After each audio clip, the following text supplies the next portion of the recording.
īslaicīga ieslodzīšana, tā var būt tāda kā metafora tam, kā mēs emocionāli esam nokritušas. Mēs atkāpjamies no dzīves, iekrītam depresijā. Pirmais, kas ir jādara, apzināti komunicēt ar dabu.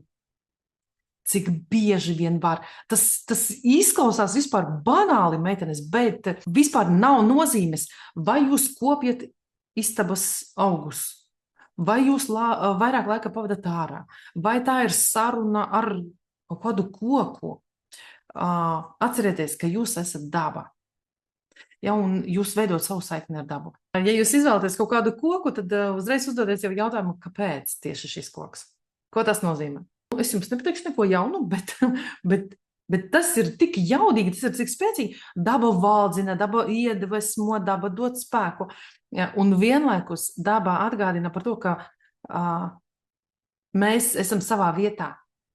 Daba atgādina mums par mūsu vietu visumā. Tev ir šī vieta. Ne jau velti tu esi atnākusi šeit kā dvēsele un kā miesa. Un tāpēc sevis kopšana un līdz ar to sevis dziedināšana bieži vien prasa atgriešanos pie dabas. Vienmēr zinātniskais pētījums, viņi pierādīja to, ka regulāra zaļo zonu apmeklēšana, es tagad no ūdens pārskrēju uz to zāli. Šī regulārā apmeklēšana, kad regulāra staigāšana pa to zaļo zonu samazina kortizola līmeni organismā.